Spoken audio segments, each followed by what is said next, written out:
Alright, here's how to make a quick and cheap and easy sous vide cooker that's insulated, and you can cook a whole bunch of stuff with it. I just had this stuff lying around, so it cost me almost nothing.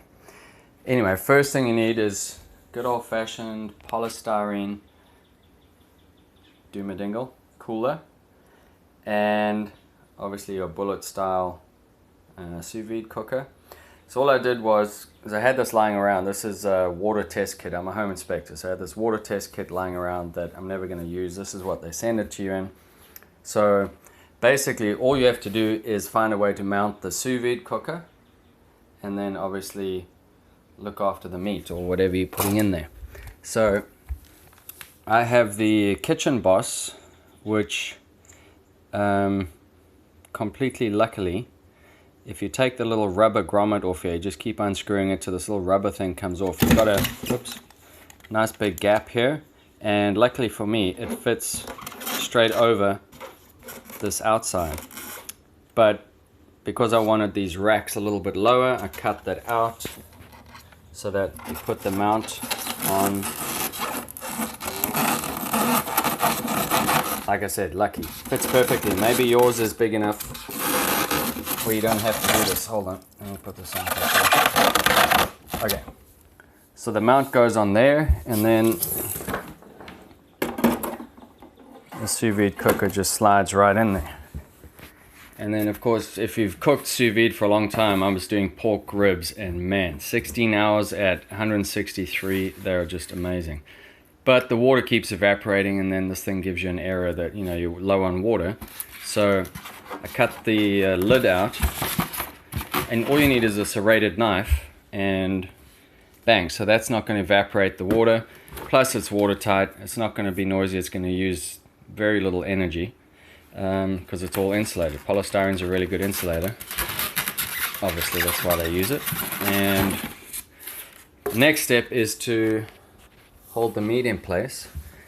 So what I did was found the high water mark according to this thing, and that's why I brought this down a little bit, so it's as low as possible, so that there's a little space between the top of these racks and the lid for the clips. And I haven't actually used this yet, but might just use these binder clips because they can fold over, and you don't need a lot of strength to hold the bag in place. So we've got that. Now a little tip, when you're drilling these holes to put this, and I spaced these 2 inches apart so I can fit, you know, a good size thing, and if I can just skip one if I've got a big roast or something. So when you're drilling these holes, put some box tape over there when you drill, because it holds the drill in place. Otherwise the styrofoam is just these beads and the drill goes all over the place. So a little bit of box tape, and then these rods are from Dollar General coat hangers that you can buy 2 for $2 or something. I just pulled the rod out.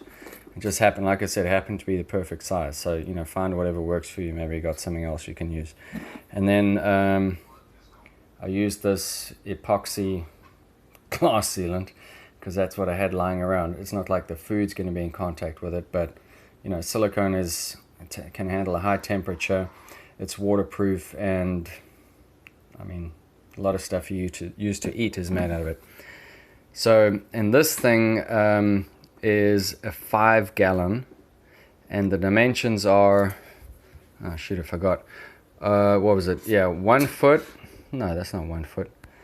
I don't know.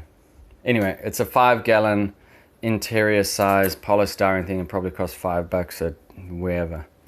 And we are going to cook some ribs, lots of ribs, because you've got a lot of space in there.